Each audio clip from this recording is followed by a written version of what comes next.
Hi, I'm Cara Graver at the Cobb Studio, and I'm here to show you knitting pom-pom effects.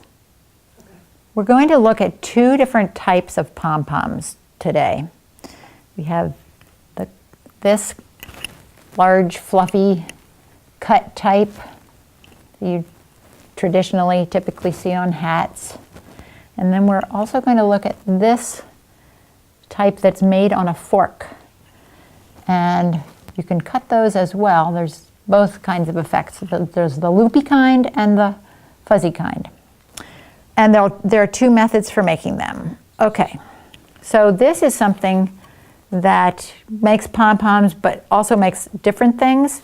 And if you're wrapping the yarn around it like this, that starts the pom-pom. But you can also do it simply by getting a piece of cardboard. This was a light cardboard box. And this one's a little bit smaller. This is about 1/2 inch. This one's about a little bit over 1 inch.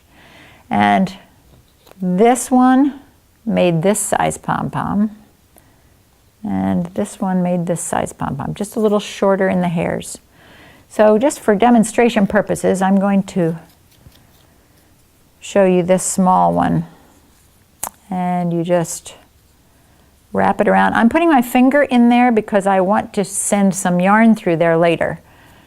And rather than it getting too tight, I want to have some space in there. So I'm going to wrap lots and lots of yarn around this.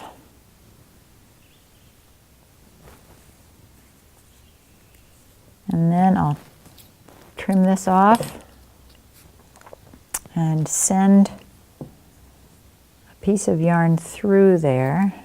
I think I can shove it through with these scissors.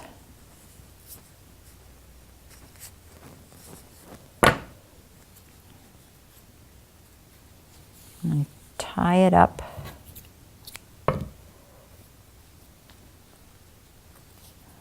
Tie it as tight as you can.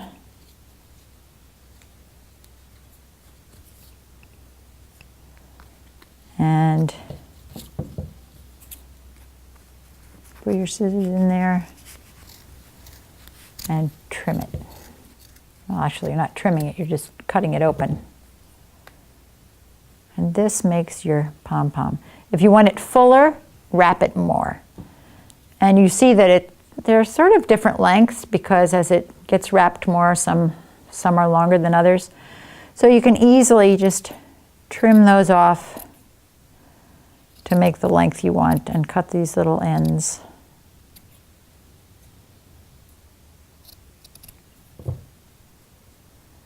So that's that kind. And then this kind is brilliant. This is great for children, fun for adults as well. And you get a fork. And you first put some yarn through the middle of the fork. And then you weave on the fork. And I'm not weaving too tightly. I don't know whether it's harder for children to weave loosely or harder for them to weave tightly, but it'll work no matter what you do.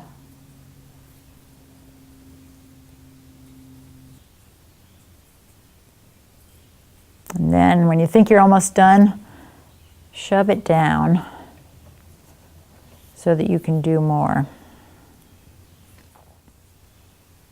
And I guess you could use a really large fork, you know, like a meat serving fork or something like that. Some forks have longer tines than others. You could try that.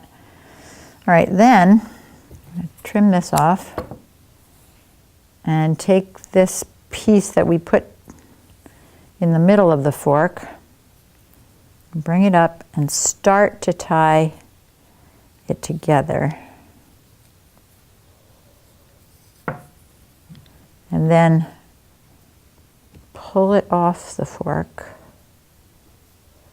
and tighten your tie as it slips off the tines.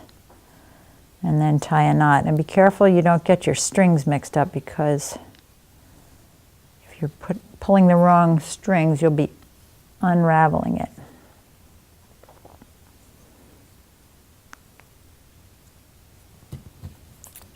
trim these off. You might leave something to knit into the piece that you're making, but for now I'm just going to trim these off.